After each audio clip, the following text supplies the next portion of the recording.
All right, we are recording. This is the Extraordinary Podcast, and my guest today is Chris Krimitsos. Did I get that right? Thanks. Yeah, you did actually. Krimitsos, you said it right. I appreciate it, Nate. Well, I love the Greek names, and I've had a string of very difficult guest names to pronounce, and I've got a classic run of butchering those names. So I've been practicing yours for a while, pretty much ever since podcast. So if I didn't get it right, then I mean I have no hope left for me at this point. How's it going? How's Tampa? Tampa's amazing. I'm a former New Yorker, moved to Tampa 15 years ago, so I love it here. It's been a great time watching my two little girls grow up, and just love the city. The city embraced me when I first moved here, so I've always enjoyed the city of Tampa and the people. Yeah, and I'm really looking forward to talking about your roots in Tampa and how you kind of established some of your groups that you started there before we get into all of this. But first, let's tell everybody how we all know Chris. Because it didn't start off that way. You were known in the business world. You were a business guy, real estate, all that kind of stuff. But for last, what I will say, but about a decade, you have become the face of a new industry kind of thing. Tell us about that. Yeah, so about but a decade would be the right thing. So I broke into television production in 05, 06, public access. We produced shows, had a lot of fun, and we were doing social media classes. And back then, social media had just started, and I featured a young guy by the name of Gary Vaynerchuk. He came out and spoke for us. No one knew who he was. He wasn't Gary V yet. He would pronounce his name Gary Vaynerchuk. And I remember he was probably one of the only people that could understand what was going on. I really related to him because I was teaching all this stuff on the ground level. But one thing I remember about that was he didn't know what his next move was. His dad had a wine store, and what a lot of people don't realize is he set out on his own, and he was branding his name, and he was trying to figure out what he was going to be. For everybody that knows him now, it was obvious at the time he probably would have had a marketing agency, but at the time for him, it wasn't obvious. He was going to open up a venture capital firm, invest in stocks. He had all these different choices he could have taken. And I remember very short order watching him literally build what is now VaynerMedia and the empire. But I remember he was in that crossroads when I met him. The one thing I recall and the lesson I learned from that was he saw the opportunity of social media when it first started as a national, international opportunity. I saw it as a local opportunity. And what I realized was his timing was spot on. My timing was spot on, but my strategy was off. His strategy was right on the money. So my strategy was off in that I went local with something that could have been international. So I promised myself, and you'll appreciate this, Nate. I said, next time I see something that has universal application, and since I'm an early adapter, which I didn't realize that about myself at the time, I'm going to make sure to help as many people as I can. And I'm not going to restrict it to a local geographic area. Well, in 2013, we had a gentleman talk about podcasting. I already knew a little bit about podcasting, but at the end, his name is Steve Cherubino. At the end of that meetup, we were hanging out. I had 13 people that joined us that day, and it's just me and him. And I said, how many people you got listening to your show? And he did this show called Android App Addicts. They would talk about Android apps. He goes, yeah, about 4,000. And I'm like, is that yearly, monthly? I had no idea about numbers. He goes, yeah, like every week. I go, are you producing like 10, 20 shows a week? He goes, no, one. And I was like dumbfounded. I was stunned. And he goes, yeah. In my expression, he said to me, yeah, I know, trying to get my numbers up. I go, numbers up? You got 4,000 people listening to what's coming out of your mouth at home about Android apps? He goes, yeah. I go, dude, I just spent all month to get 13 people in a room. What are you talking about? You go home and you got 4,000 people. So it was an epiphany for me that this thing called podcasting was beginning to really reach critical mass. But I knew a couple things about myself because of the Gary Vaynerchuk case study. I'm always ahead of the trend, even though I think I'm behind the trend. And there's always room for it to grow. So that's when we created Podfest.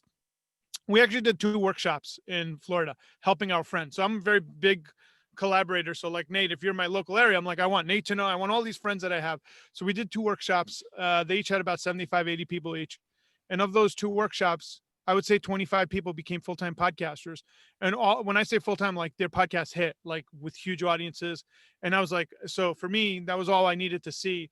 And the next year we created Podfest, and we have doubled in size year over year. We moved it from Tampa to Orlando because, like I told you, I made the promise to myself I would not restrict it.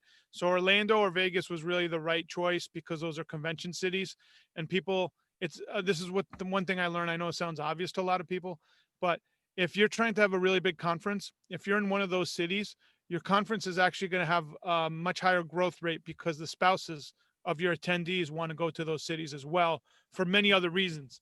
So it becomes a very easy decision for the family. And when you're talking about people traveling for 3 or 4 days, you want to be in a city that kind of draws the family, or the spouse, or whatever it is. So that was my start, and that kind of put me into the spotlight. I love podcasting. I love really online media like that. I just love the fact that there's no one controlling what we do. The decentralized nature really appeals to me. Yeah, I love the fact that it is totally freeform and it can be as bad or as good as you want it to ultimately be. And there's no one out there dictating any of that. Well, before I go into the whole good, I love how the groups moved into the podcast, and I want to spend a little bit of time talking about that. But I would completely be remiss if I didn't take just a minute to talk about Podfest and the influence and the impact that it's had on me personally and this show. And I've been preparing for this interview and listening to some of your other interviews you've done with other people, and it's always so rewarding to hear those impact stories and to hear about how things that you've done along the way. And that's one of the reasons why I do this podcast, because I get to have some of that thrown back at me. But I just have to tell you, Podfest this year, the difference that has made in just those, what has it been, 6-9 months since that, what would be in end of February, beginning March. The and I'm going to name them out. Pablo Gonzalez, number one, first and foremost, chief executive connector. Jeremy Siegel, who also interviewed you as well, the Why Influence podcast. Walker Neer, the Walk Show podcast. Carolyn Owens, coaching with Let's Coach with Carolyn. And there's about 6 or 7 more that I'd really like to dive into. But I just got to say that the impact that I didn't know any of those people. I was out here on my island trying to figure out where in the world this is going to go. What is this? I mean, because I don't come from the podcasting background like you. This is all new to me. And that weekend, the very first time I met Pablo, he just came up to me and just started talking to me. And then I got to have the experience, and then getting to work with Jeannie, I'm sorry, and your crew, and getting to see the impact that those guys were having. It absolutely just completely changed the game for me. It completely changed my outlook. It changed the way that I saw podcasting. It changed the opportunities that I was aware of. And most importantly, like, it made me feel like, okay, I have a home here. Like, these are my people. And when you see these win-win connections and I came off of that weekend just on a high, it was just like, okay, now we got to get to work. Now we see some things that are going to be happening. And I just have to tell you, man, it absolutely changed my life. Listen, I saw you in the sitting in those those chairs where you were doing interviews nonstop. It was awesome to see you buzzing in the hallways. But one thing I've always wanted was a place where we could all feel at home. And we all come from different backgrounds. We all have just a lot of cool differences, but how cool would it be that we're all accepting of each other and we all support and help each other.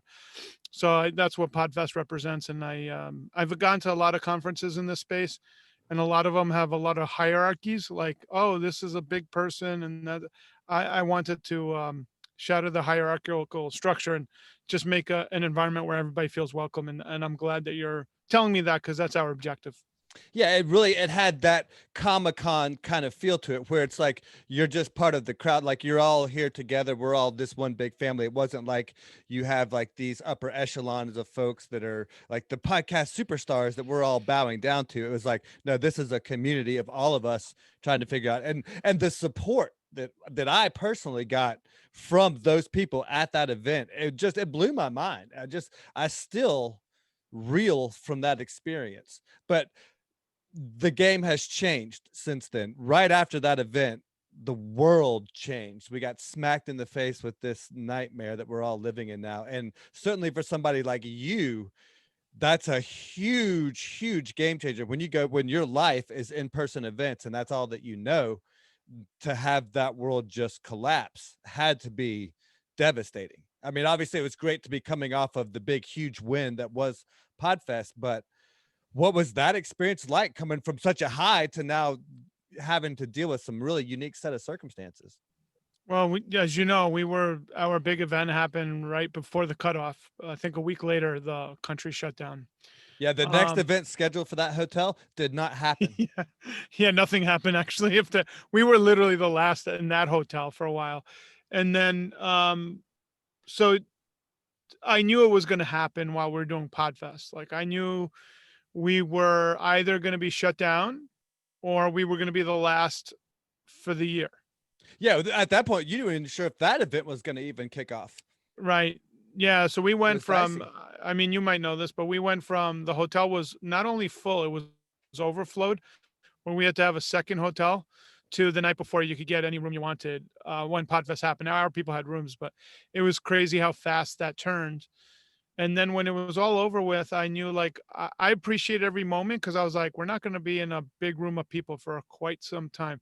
I didn't realize it would be as long as it is now. I thought maybe 6 months, That's kind of what maybe I was towards the thinking end of the too. year. I didn't think it would be a full year and a half, which is what it's looking like from January to probably June will be when the events come back, which we'll have our event when everybody comes back. But in the meantime, I started a support group for all my friends who had events planned out for the rest of the year. I got them on a Facebook group to see how we could help disseminate information. How So right typical away, is that? Can I just say? I mean, what is what does Chris do when the crisis hits? He starts a group, well, gets an organization going. I felt a level of responsibility since I was fortunate enough to have my event go on. I invited my competitors. I invited anyone that wanted help to see how we could source help. As you know, at Podfest, we had to create protocols before there were protocols of like, do you touch someone? No touching. So we were creating those policies right up front so people felt comfortable. Luckily for us, so no one really, from what I can tell, got coronavirus from our group, which is amazing, but it doesn't, that was really because it could have spread all over. The but then I thought to myself, okay, well, I got to do a virtual event, and I stalled on it, and I did my first 1 day event in May, which sounds like very quickly, but for me, I work a lot quicker, as you know. So I was like, let me do a 1 day test. I think it was May 16th, something like that. We did the 1 day test. It went over really well. And that gave me the confidence to see that, okay, because I didn't know where people were at too, like personally, like, when you're promoting and whatever economic forces, that's great. But when you have like a plague or something, it's different. Yeah, It's it's different. Like nobody knows what the rules are going to be at that point, or like not how it's only all the going to rules, shake but out. you don't know what people are going through. You don't want to be too presumptuous of like, hey, Yeah, let's learn podcasting when someone's trying to feed their family. So you're just trying to gauge what people need. So then that was a success. And I was bragging to a friend of mine, Gabe Eloisi. I was like, hey, we're going to do another one probably in the summertime. And he said, you should call the Guinness World Records. And in between that time, my daughter was watching this show called Sing with a koala bear yeah. voiced by Matthew McConaughey. I have three And daughters. I know it very well. so well, so I'm Yeah, watching it, and I've watched it hundreds of times, but for whatever reason it hit me because like you said, I was going through this they were going detox through of the no same live thing. events. Yeah, And in Sing, they're going through the same exact thing. His theater collapses. Then he's got to, and I was crying because all my friends had just lost their theater, so to speak, their events. And but he made the best of it, and that's when I said, okay, let's do something. That's when we created Podfest Global, and luckily Guinness World Records certified it. They said, okay, we'll back you. We'll give you the logo. You guys could certify it, and then we were very fortunate. We set the Guinness World Record by 3. So they set the record yeah. very high at 5,000 attendees, and we had 5,000. We had well over that, but we had to hire a forensics accountant team to go look through the numbers. And when it was all said and done, all the duplicates were taken out. Speakers, there's certain rules like I didn't pay attention, to be honest with you, to the details. Right.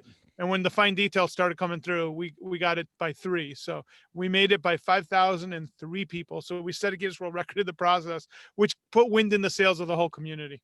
Well, and in all reality, I mean, Guinness record aside, that was the first real large virtual event in the podcasting space, Yep. and to see how this is all going to play out. And I can speak to myself and those that were in attendance. It went off. It was a huge success in the fact of just the content and the benefit that it brought to the arena or to the to this space. Yeah, and you mentioned this. We're like Comic-Con. Our community provides the content, so we had no celebrity. Like we actually this you'll love this, Nate. So my wife goes, "We should get some celebrities." I said, "You know what, Katie? If the community brings the celebrities, we'll get them. But I'm not going to go out of my way." Last minute, one of our attendees like, "Hey, I could get Gabrielle Reese to come talk." I'm like, "Great, I could get." So it was like, I said, "You see that?" She goes, "Wow, that's crazy." I go, "The community will provide everything we need. We just got to believe." In our community. And then most of the speakers, I mean, we had over 320 were from our community. And Yeah. then we were all pushing together. So it was Bunch of amazing. my buddies. Isar Matisse was one of them. Yeah. Yeah, ESAR is amazing. Yeah. So, it was we all came together and we made it happen. And we'll be doing that again next year. So we're looking to so what the community has told me is like, hey, we want to break our old record and set it so high no one else can get it. So I'm like, I'm down with that. That'll be fun. Yeah, that's a win-win. Well, that's one of the things I love about all of this, and Podfest in particular, and then the arena or the industry of podcasting, if you will. It's all those win-win opportunities. There's so many opportunities to help each other out and to provide these mutually beneficial relationships that I just love so much. But I want to talk about, we're talking about Podfest now and how wonderful and huge it is and how it's turned into this big thing. But it didn't start off that way for you. You start off really in this kind of a community involvement or community development. I guess it would be a best way to describe it. And I'm trying to do that. So now a lot of the questions I'm going to ask you are kind of personal for me and what I'm trying to follow in your footsteps and kind of do some of the things that you're doing. So, virtually and in person, what advice would you have for me? Because I've started my extraordinary group. I've got my Facebook group up and it's not really gaining any traction. Haven't done much with it, but it's in place and ready to go. And I also want to leverage the Atlanta community and the podcasting group that's here. Like Jeremy has done an amazing job with his Why Influence group. So what advice would you have for me for getting all of that started? Getting like So to those like what first 10 or 100 people. well, yeah, meetup.com has been really pivotal. So if you use these two tools, you could get people to live events or even virtual events, Meetup and Eventbrite. So if you could link up Eventbrite, Meetup, and Facebook events, and you use those three, the main thing is you have to have what's in it for them. So the copy that the written copy has to write what are they getting when they attend, and then the other mark of success, if you want to bring people together, build a community, is how many one-to-ones have you had with your community members? Very few people do that. So I would literally have one-to-one calls, Zoom calls, 15, 20 minutes. If you could set 30 minutes, that'd be ideal. I used to do 1 hour in-person meetings, but that was, back in the day. Now I would say 30 minutes is the new 1 hour meeting. Um, and seek to understand what are they going through? What are their pain points? What do they need help with? And detach your ego of what you want to provide them and listen, and then help them any which way you can. What usually happens when I started out, I used to have a goal of 20 to 25 one-to-ones a week. And I'd meet physically business owners at a business club. And I would listen to them. I would ask them their story. I would share my story. And if they were a fit for my community, I would ask them if they would like to be part of it. And then I would literally have a form that they'd sign up right then and there if they said yes. If they weren't ready yet, I would just say, how can I help you? If I had a resource, sometimes I would meet someone earlier that week, would be a great connection for someone later in the week. I would send out what's called an e-introduction. And that's a very simple, it would be like, hey, in the header, it'd say, Nate, e-intro to, let's say, Aaron. Nate, I think you should meet Aaron because Aaron's doing XYZ. Aaron, you should meet Nate because Nate's da da da. And then it would say, based on these synergies, I think the two of you should get on a call. And then I would say, Nate, meet Aaron, Aaron, meet Nate. And it would have your emails on the bottom. So I would send like 10 introductions a day back in the day. So now what's happened is I've done over 5,000 one-to-ones. Every day of the week, I get an introduction in my inbox because I put so much out to the universe that now it's flooding back to the point where I had a personal assistant used to manage everything. Now I do it and the team works on everything. It could be overwhelming at times, but it's a blessing. I'd rather have that than nothing coming in. Well, I love that it's so much about what you put out there. I'm a big believer in that karma and like what you put out to the universe will come back to you. And I think that's certainly been the case with you as you've seen this happen over the years. I'm doing what you're doing. I'm just not doing it at the scale. When you said 20 to 25 of those a week, I was amazed. I'm getting those and I'm doing the 30-minute calls. And of course, they're all virtual.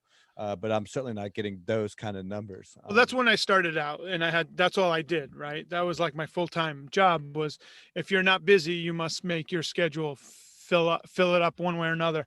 Now I'm not doing that now, but I do at least 10, but like I've scaled That's down. But amazing. Yeah, that's still well, it's not because I'm seeking it now. Now it's literally incoming. Like it right. comes every day. There at least there's one or two. Yeah, I can imagine you're in pretty popular demand these days for sure. Well, it's creating being a connector requires some work, but if you put that work into it and you're seen as there's a documentary film, it's a really great story Disney released.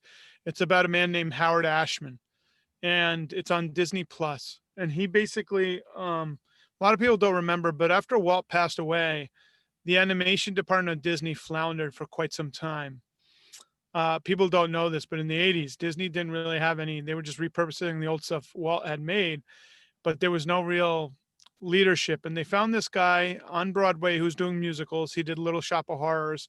He did a couple, and he knew everything about musicals from a little child. He taught himself about musicals.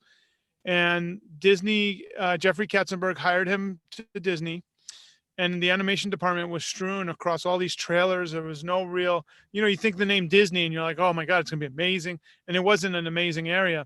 And Howard came in, and I don't even think he had like a big title. He was just there to help the animation department. And what happened was his quiet leadership, people started asking him his feedback on things, to where he became the number one person in the whole animation department, even without a title. And he led the renaissance of Disney in the early 90s. He created The Little Mermaid. He was behind Aladdin, um, The Lion King, like all these movies had his mark. And he also brought Alan Menke to help write the scores. I believe that was but he passed away, unfortunately. But the story is very powerful about leadership doesn't always need a title. You just need to care more than everybody else, and then people cue into that, and they'll see that you really care. Well, I love that idea because and it's the same that what I'm trying to do within the podcasting space. It's like just being that resource and being available to people and just providing as much benefit as you can. And if you do that for an extended period of time, then you get perceived as the person to go to seek that advice and to seek that kind of counsel. And that's a great example, like, of what you have become in the podcasting space. Like, that's why I believe so many people go to you as the expert in the field of podcasting. Yeah, it's an honor. I appreciate that people come to me, and I love working in the space. And now I'm also building out my knowledge in the YouTube space. So that's next, because we have VidFest. So this is the year where I'm going to start really. I've already started delving deep into YouTube. So that's the next phase, is growing my knowledge in the YouTube space. Perfect, because that's where I need my most help. So you're lining up perfectly for Well, me as hit me well. up after this, you and Jeremy. So we'll get on a call. But we're putting on VidFest in December, and I'd love your support with it. We're going to get a Oh, lot of great absolutely. YouTubers Yeah. together. Well, Jeremy's doing great with it. He's already ahead of the game. But again, like his weekly call, he's another one that's a great example of putting people into a space where they can network and feed off of one another and get some helpful advice and tips in the process from some guest speakers. It's been a tremendously beneficial weekly meeting for me, for sure. But so that's a perfect segue into Starting Ugly. So you got into the podcasting space in that manner. Now you're kind of doing the same thing with YouTube, but you had this amazing book, and you did the book through that same process. And the book is called Start Ugly. And well, I'll let you give us that 10,000-foot synopsis of what an amazing book that is. Well, Start Ugly is a very fundamental principle in life, in that your start, no matter how great it is, it's still an ugly start compared to where you wind up years later, because you perfectly execute after you've started. So it's just a short parable. It's a story about a gentleman that kind of loses his way, and has to be reminded of the principles that he guided him in the beginning of his career. And what we see too often is people get entrenched in their behavior, and they're afraid to start ugly because they're afraid to lose what they've built. But the real thing in today's innovative culture is, like, look at COVID. Everybody had to start ugly. March 16th. I mean, that was like the date. Everything fell off a cliff. So business owners and individuals and were asked to start ugly, whether they liked it or not, because whatever their future was yesterday didn't exist on that day moving forward. And then they had to figure their way through. So it's pretty, I mean, look at the restaurant industry. I mean, talk about start ugly. They've had multiple start uglies this year alone. So anyways, Survive ugly. right, survive. Yeah, right. Survive ugly and figure it out. But they did, a Yeah. lot of them did. Not all of them. A lot of them are not going to be around. So start ugly is just a principle of innovation, but it's written from a parable format. And I think there's one page where I give some business advice. I give you I have a 7-point checklist there on how to start and what to do. And I love that you said parable, because that's exactly the best way to describe it. It reminds me of The Richest Man in Babylon, where it's a short, easy read. I read it in one night. I like got it that night at Podfest and made it through the whole thing that night. And but at the end, you are getting some real world practical tips to say, like, here, like, just go and do it. And I have to tell you, I've given that book away several times now, and I reflect back on it to a lot of the people that I'm coaching through this similar process of not necessarily even coaching, but just in the personal development space. It's just that action that Yeah, leads it's to very so much. popular in that. A lot of people give it to their friends, or if they're consulting coaching, they'll give it to their clients. Sometimes we can't see ourselves, but through a book, we could kind of identify with a character. So that's what it was created for. Instead of telling you, I could give you this book and you might read it and you're like, "Ooh, where can I start ugly? Where am I stuck?" And that helps people that are working with you kind of help you. I love the idea of sharing knowledge through a story. I mean, that's kind of the theme for this podcast. Is I don't want anybody sitting here just telling us what to do, but if you can give me some best practices through a shared experience or through a good story, that's always a great way to learn, I feel like. Well, and I want to talk a little bit about you. So you were talking about restaurants, and I have to tell you, I love your Greek heritage. There's a, when I think of the Greek heritage, I think of great restaurants, because there's one restaurant in particular. It's the Clock. It's in Greenville, South Carolina, and it's this group of these Greek guys. It's all guys, and they've been there for God, probably 100 years, and they do what they do. They do it well. They still take cash and checks only. They don't even run a credit card process, but they just have their thing. And for some reason, that just resonates with me so well. Do you credit some of your success to that Greek heritage? Do you think that plays a role? So I talk about my uncle Gus a lot, but there's one story that I don't share too often. My uncle Gus, I failed chemistry one year and I had to go to summer school. And during summer school, my uncle Gus lived right across our high school. So I would take my 10 speed and I'd go over his house. And after summer school, he'd literally give me bags of vegetables. And I'll give you an example. My uncle Gus lived, he bought his house early on before the values went through the roof. So he had like an acre and a half, which is very unusual where we lived. And he had an orchard literally of like apple trees, cherry tree, like all kinds of stuff. And then he had a garden. And to explain to you how big his garden is, I think it was a third of an acre was his garden. So the the work ethic that I was exposed to by seeing my uncle plow literally a third of an acre every year for his garden, and he would give me bags of vegetables to take home to my mom. I just remember years later, I was doing my one-to-ones, like I was telling you, meeting people. And this one guy was telling me, yeah, we have a community garden. And he explained, I go, how big is it? Because the way he was explaining is like, we need 10 volunteers. And without the volunteers, we couldn't make it happen. And I asked him, like, how big is it? And he explains to me, and I remember it was like a third the size of my uncle's garden that he did by himself. He was plowing a third, and he had seasons. He knew when to plant, the squash and the pumpkins. So during October, we'd have pumpkins for Halloween. Then obviously wintertime, he'd winterize everything. He actually even had figs up in New York, which is almost impossible. He'd winterize the trees, be ready for the spring. But when you're exposed to that kind of work ethic, you realize that the human being is capable of quite a lot of output focused in the right way. And this is a guy that worked like 15 hours a day on top of the fact that he had a garden. His restaurant was down the street, so he'd be at the restaurant when he wasn't home. So he created his own Of course, he had a restaurant. yeah, he created his own brick oven Amazing. outdoors so he could make outdoor bread. I mean, old school. I'm talking about like old school, old school. So Uncle Gus he's still around, amazing human being, but growing up, being exposed to that kind of work ethic kind of teaches you, like, don't take these things for granted and help as many people as you can, because you saw it. I got to see it firsthand with my uncles.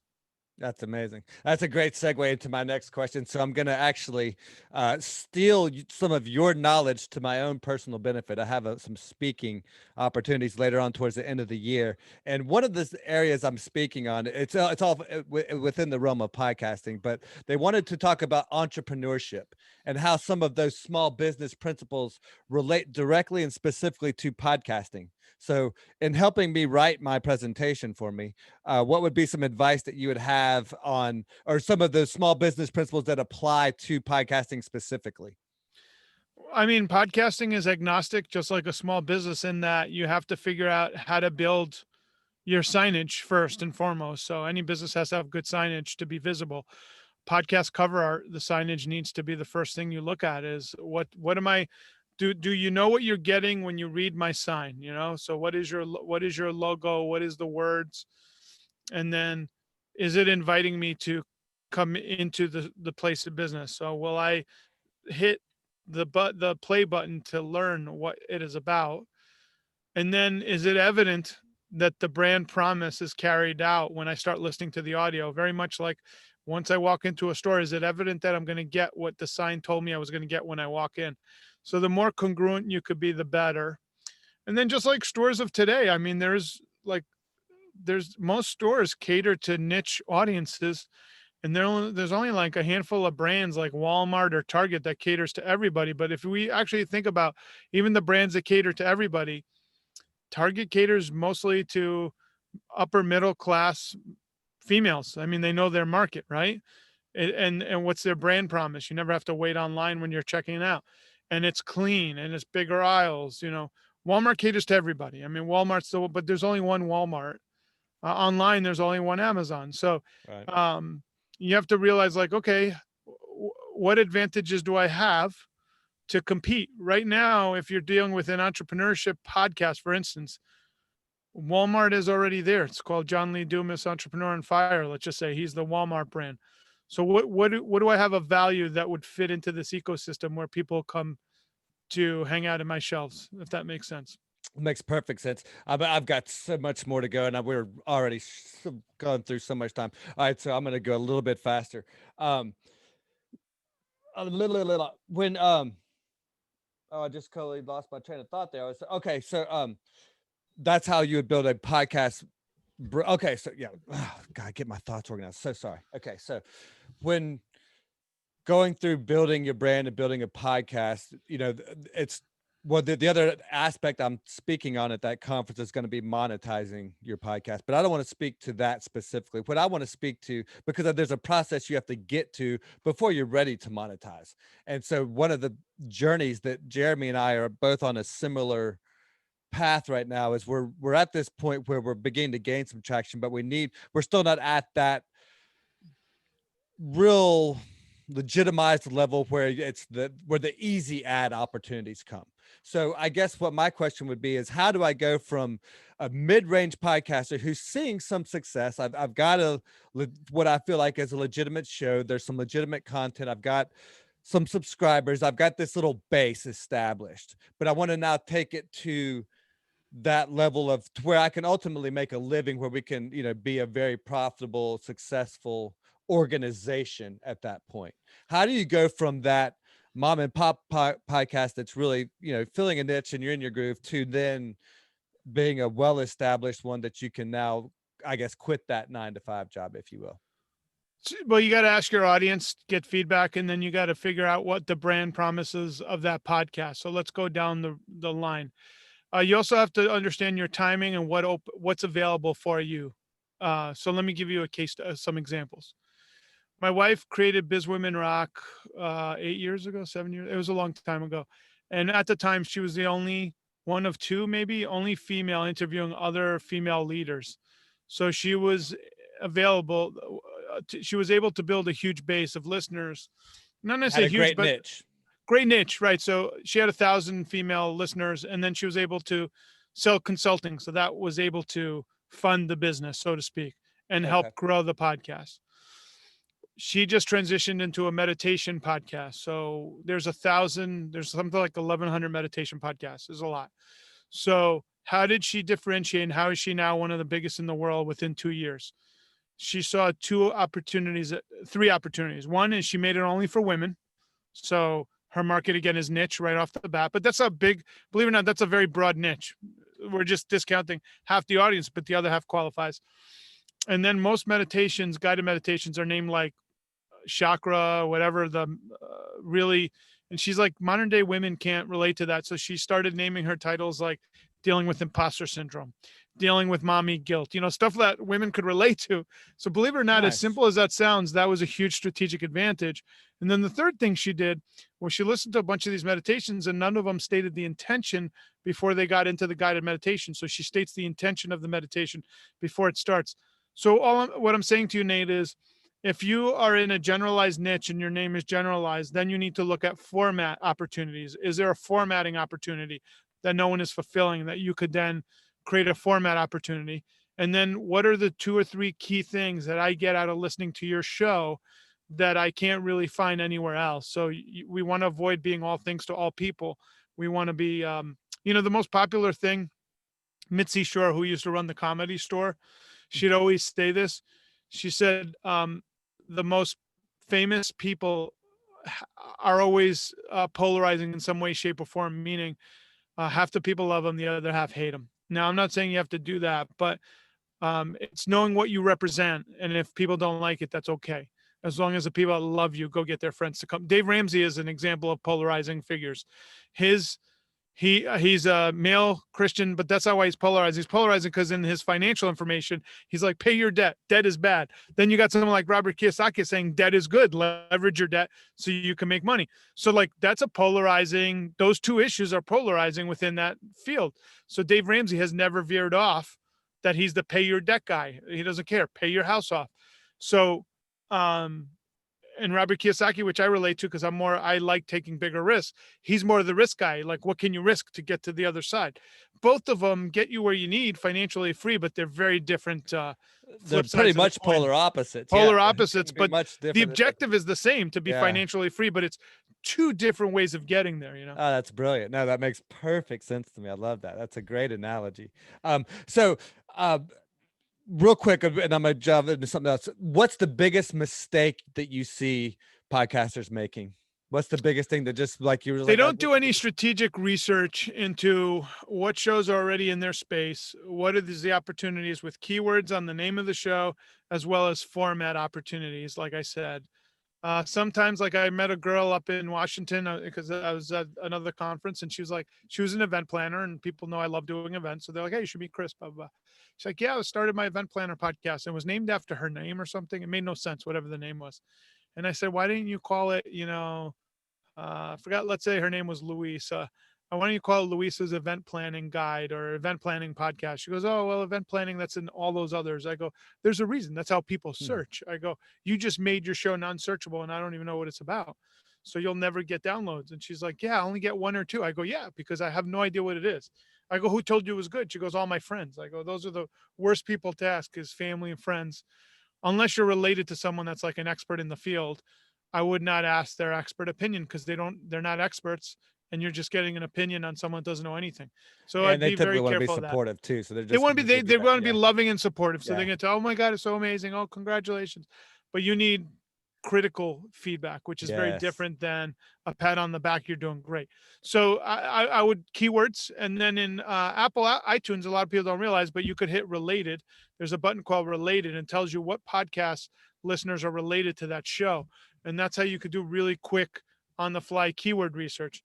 3 examples I love to give of case studies. Gary Vaynerchuk used to talk about wine. Then he talked about social media. Now he's the entrepreneur. So he made 3 transitions from niches, from wine to social media to the entrepreneur's entrepreneur. Like he's up there with Tony Brilliant. Robbins now. Brilliant. Ellen DeGeneres, stand-up comic, sitcom, daytime talk show. Rachel Ray, 30-minute meals with Rachel, very specific cooking show, 30 minutes. Why? Because moms were coming home and they wanted something healthy for the kids, but they only had 30 minutes. So that show took off. Then she created other cooking shows. Now she's a daytime talk show brand. She's all things to all people, probably mostly female audience. but we know what they represent, if that makes sense. So what is the niche you're starting out, and how are you going to expand outside of that niche? I love it. I love it. Awesome. Brilliant. Brilliant stuff.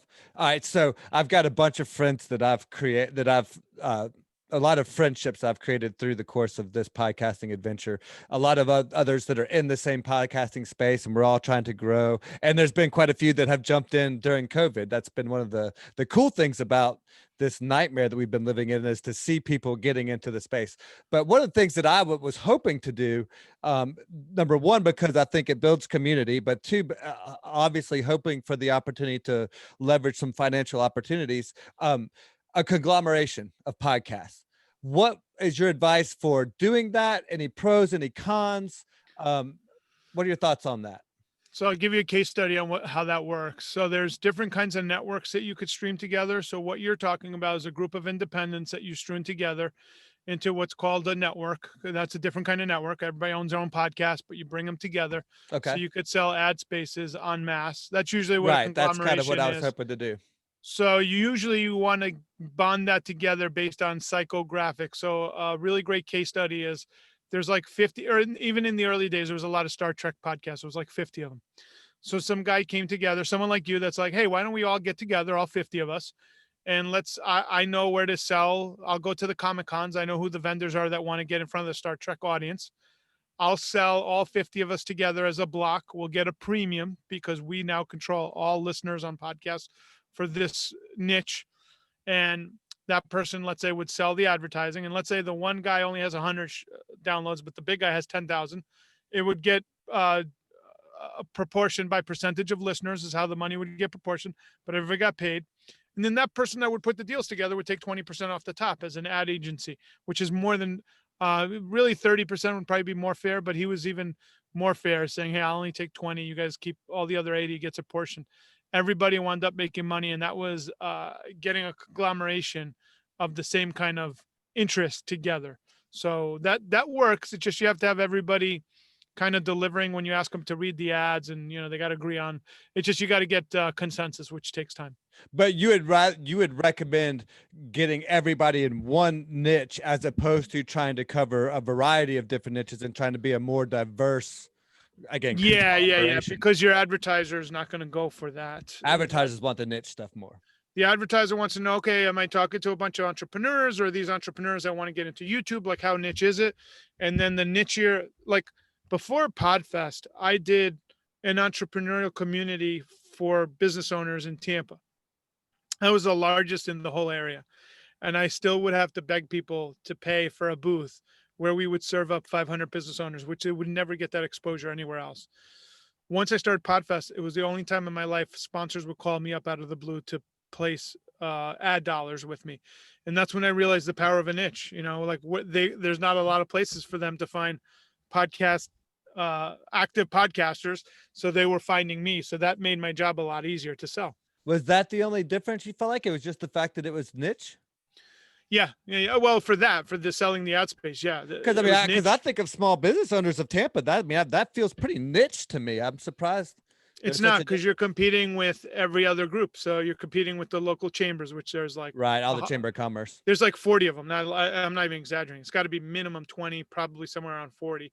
Then you're competing with Working Women Tampa Bay, which is even nicher. So she does really well, which not necessarily competing directly, but the ad dollars get split. So you got to figure out where they're going to.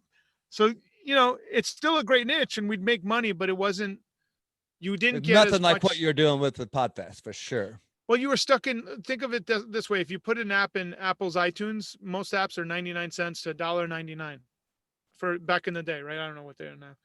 But so I was in a very localized economy, so I couldn't even charge a lot. Where now we're in an international space. We represent, we just had 46 countries at global.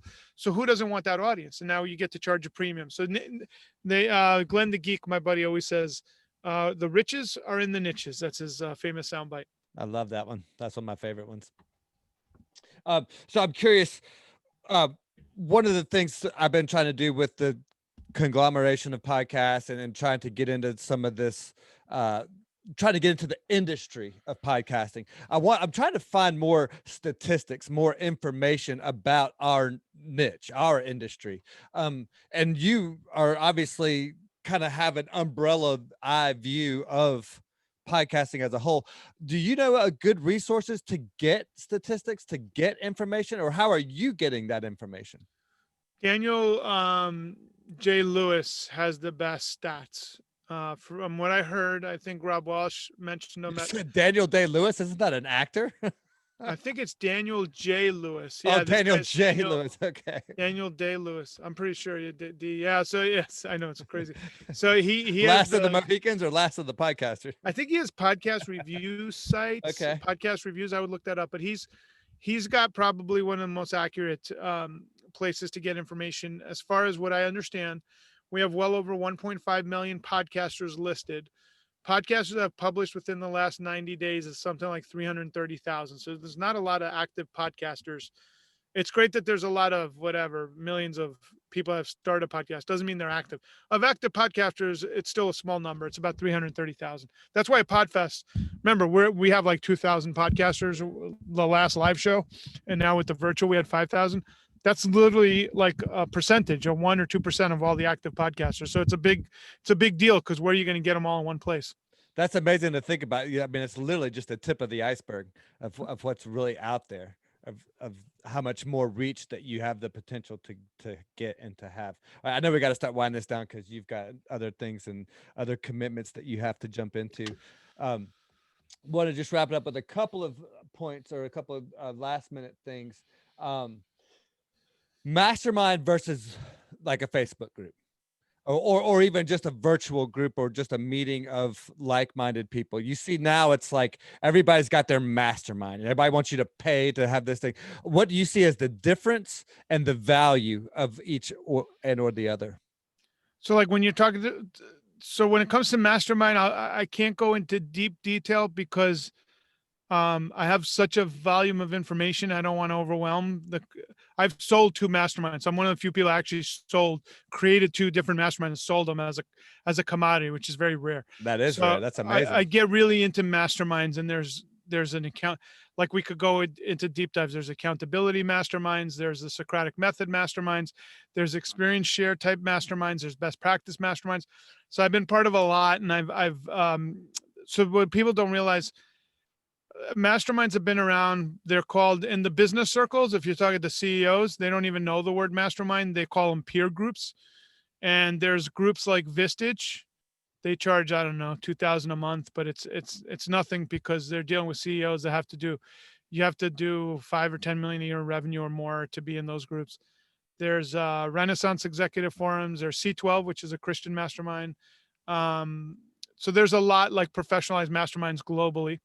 Then you have influencers, which what you're talking about, creating their own masterminds. And those are phenomenal as well. I'm a big supporter of masterminds. The challenge with them, and here's what I would tell you if I were to look at a 10,000 view, not getting into the details of how they run, like I've trained facilitators for masterminds.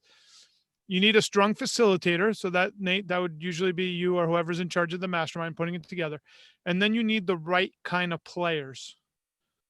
So they have to be strong players, and you want them to be around the same size class or bigger.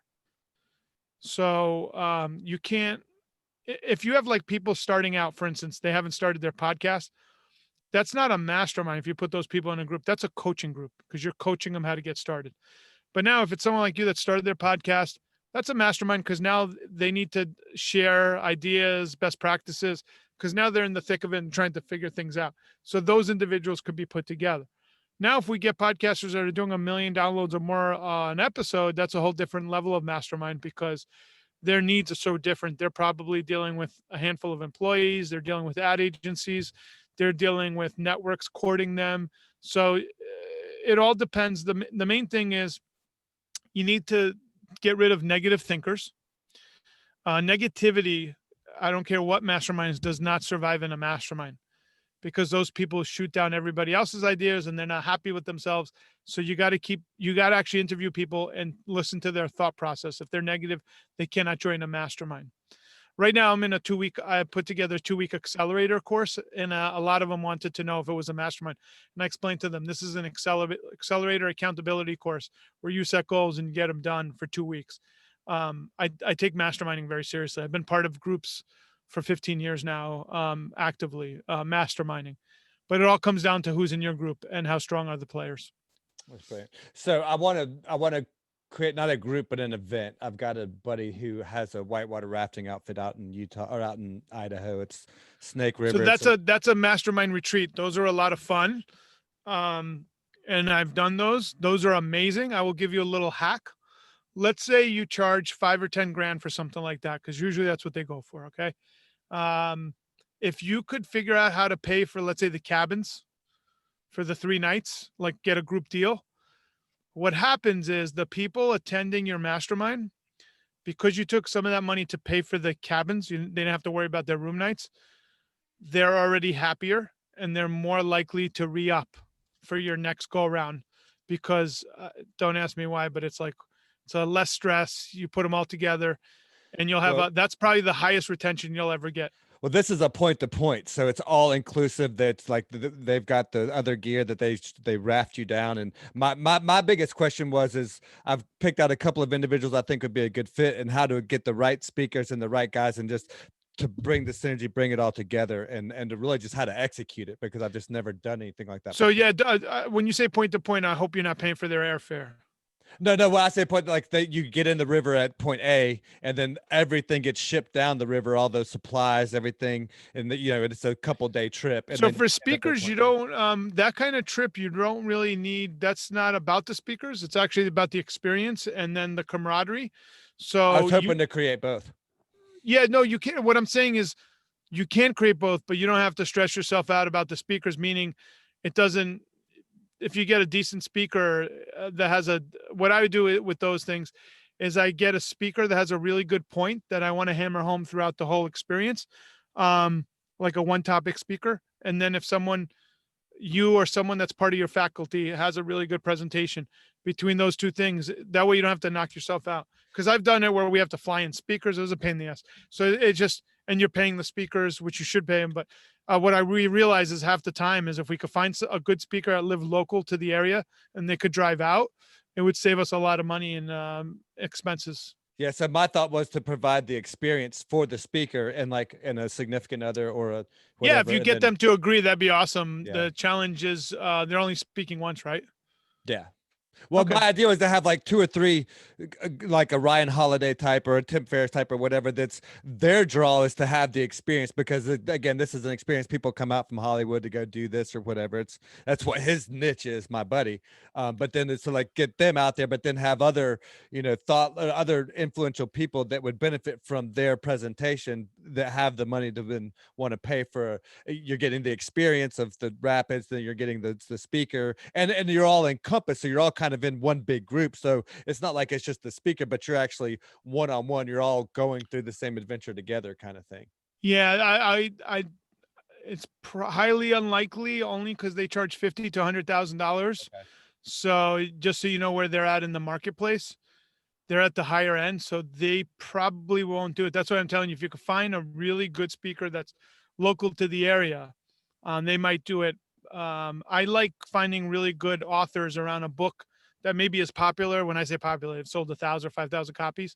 That's a great book, undervalued. So it's when you're looking for speakers, think about it as like baseball cards. You're looking for the undervalued baseball card that could oversize their value. So when you go for like Neil deGrasse Tyson, the astrophysicist, he's $100,000. I mean, sure. He's like, just to give you a frame reference of how much Gary Vee is, like 150, so for them, I get that you're selling them on the experience, but right. they make millions. They could go wherever they want. Yeah. And those are the dream shots. I mean, I would try to. No, but Ryan Holiday is a great pick. I mean, that's a great. I don't know what he goes for, to be honest with you. I know Tim's. His value's probably going down here lately. Why, he did something? He's just acting. I don't want to get into. He's getting political, right? Yeah. Yeah. It's just that's when people, when they start taking turns on the political sphere, they go down. It's tough. Yeah. All right. So Chris, thank you so much for your time. Thank you for. I've got so much more that I want to dive into, but I know you've got to run to the next one, so we'll wrap this thing up. two final questions, and one of them's really easy, but it's kind of philosophy, so it's you'll already have the answer for this one picked up. The last one is it's a fun question, but it'll require a little bit of thought. So if you had and they're both stolen from Tim Ferriss, full disclosure. So if you had a billboard for all the world to see, what would you put on that? And then the last question is, what's your favorite item under $100 that you use on an everyday basis that you could not live without? The headphones that I have on me right now. Ah, you got that one so easy. Most people have to think about that one for a Yeah, while. no, that's easy. I use it every day. And Tell because me what's the brand, what's the make, what's the model? Give me the lowdown. oh, these are Cowins. I don't know what the model is, but Cowin, Cowin. I think they're like 59. They're just a great value, you know, and with Amazon, it's got thousands of reviews. I would either say that or my microphone, which I use every day. But the headphones save me because at home, my wife is one of those people that she hears every sound. Some people are light sleepers. And if I'm watching something on my phone, these headphones save my marriage. So it keeps everybody peaceful, you know. Keep you from Um, getting divorced. That's great. I love it keeps it. keeps peace in the house. She's happy Talk and I'm about happy. value, right? Yeah, talk about value, right? So that's the value for me. As far as what would be on a billboard, um, probably something to do with wildlife. I'm a big wildlife guy. I love going out in the country, and it would probably be something that would make us think about how we uh, pollute or how we use resources. So a lot of people don't realize, but they make fun of. I'm not a hunter, but they make fun of hunters. But a lot of my friends are hunters. They like preserving the outdoors because they spend more time in the outdoors than most people. So you'd be amazed at how many allies you could get cross spectrum to keep preserving. Like recently, so it'd be something about wildlife, maybe rhinos. Like I mean, recently I think it was a northern black rhino is extinct now. Like you know how big a rhino is for it to go extinct. So I'm big on conservation, and I think unfortunately for these animals, we need to step up and support them and save the resources that's left because I'm afraid there's not going to be much left in the near future. Well, that's a perfect note to end on. My buddy Corey Lockman was one of my early guests on the show, and he has the Wildlife Federation Fund, and he goes out there and spends time in Africa every year, taking care of the rhinos specifically. So And it that's a would be perfect neat note just to to end on. end it on this, because I'm a big parrot. I love parrots. Like I'm a big parrot. Like I have parrot encyclopedias. But it would be smart conservation. So here's an example. The challenge is the African gray parrot is the most popular parrot. It's the one that talks the most. People love it. Everybody's got a story about it. Oh, this gray parrot with the red tail. Recently, I think it was the World Parrot Foundation, whatever the acronym is. They outlawed the shipping. They made it like CITES 1, so they made it critically where you can't ship African grays. The challenge is South Africa had the largest breeding population captive, and they were shipping these birds to China. The moment they outlawed all these legitimate breeders, the trappers in the rainforest now we're going down from 5 million wild African grays to one within a couple of years. Cause now instead of they played politics. Now all the wild African grays are about to disappear because there's no more breeders and satiating the demand in China. So in other words, I'd love to have smart conservation. You know what I mean? Once we know that the rainforests and people aren't pillaging, maybe then we could move things, but you got to be smart about it. So politically, the group looked really good at what they did, but what they just did was they signed the death warrant of this beautiful parrot in the wild, which I'm not for. Yeah, and it's similar to like how they've dealt with some of the wildlife forest fires in California over the years. It's good intentions that didn't really work out the way they were meant to. Yeah, you just need to manage. I mean, in the southeast, I walk in the woods a lot, and you'll see the park rangers do control fires, control burns, and you're like, "What are you guys doing?" And they're like, "Oh, we're just burning this area to make sure the brush."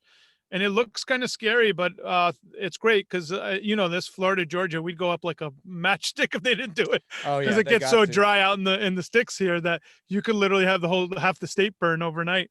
Yeah, yeah. And we're so blessed to have to live in a place where they do manage it so well, and they do. And like my local park guys are just, I know them by name because I'm out there so much. So kudos to them and the job that they're doing. They're underserved. They don't make any kind of money, and their work is just never ending. But they do an amazing job. So kudos to all those guys for that. Chris, thank you so much for your time. Like I said, I've got so much more I really want to get into it with you, Bon, but maybe the opportunity will present itself again in the future. But excited for the future of Podfest, the future of this industry, and the future for Chris and all that you have coming up, because I know if you're up to something, then we're in good hands, man. So thank you. Thank you, Nate. Well, take care.